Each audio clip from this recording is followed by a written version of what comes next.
Welcome to Tempt for You, and today we're going to be talking about booking shows.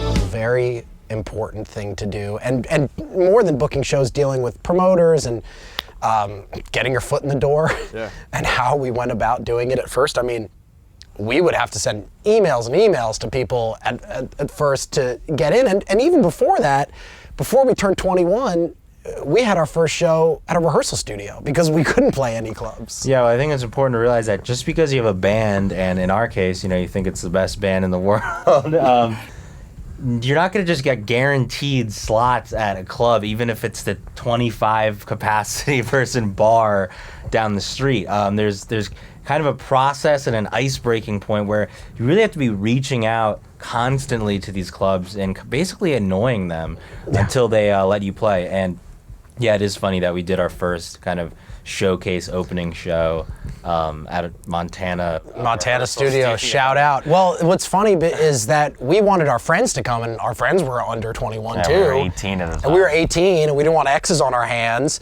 so we were like, let's just do a show at a rehearsal studio and make it great, and it was. But I mean, I can remember countless examples of playing Gramercy Theater and them having us to sell 50 tickets to play. Yeah, well, that was something that happened very early on was, and this is something we don't agree with personally, but it's this idea that, oh, great, you want to play at my club, here's the time you're playing, you're opening for this person, you're doing this or whatever, you have to sell 50 tickets. You have to sell, sometimes it's like 70 tickets, which is basically like the capacity of a lot of places.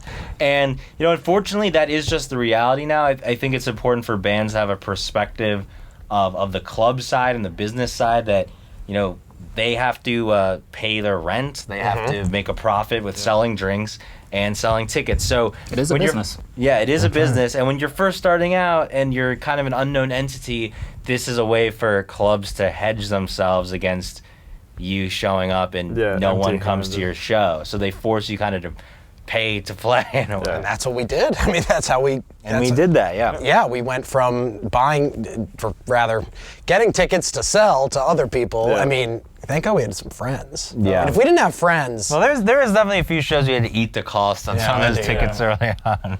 We don't want to tell them that. We have all the friends. No, he's sometimes totally you don't have, 70 friends to show. I don't have 70. That's true. No way. But then going forward from that, going forward from that, when these clubs realize that, okay, this band actually brings in a crowd, they bring in people that are going to buy drinks and actually stay after the show and hang out with them, therefore buy more drinks and watch the other bands and just have the place, packed up, they'll start to relax some of those restrictions and you'll start to build a relationship with those people over time. They'll get to know you personally, they'll get to know the band, they'll start to enjoy you guys actually being one of the bands on the bill. That'll be like a fun night for them because, it's a band I know. Yeah. So eventually you'll move on from that and these promoters will then start offering you shows. Instead of you constantly have to beg them, they'll say, okay, I have this band coming, they're playing, they're going to draw a huge crowd. Why don't you guys be slotted for the opener? Yeah. Or we just have one night here on a Saturday or a Thursday or whenever. I want you guys to play this. So once you get over that initial hump, and this doesn't happen overnight or even in a few months, but once you get over that initial hump, then you'll start to be a band that's a go-to for your local promoters in your area that will then be reaching out to you instead of the way it starts. And then you can move up in venue size too, because then you can go from playing, we love playing Bowery. We love all these venues, but we love playing from Bowery Electric to a place like Arlene's, and we bring the people. There's nothing better. Arlene's is an awesome venue. You guys know we love Arlene's, and but the reality is eventually we sold it out. Yes, so we want to pack. By necessity, we had to move to a larger venue. That's right. So these incremental changes will happen over time, but nothing will start if you aren't willing to kind of make compromises.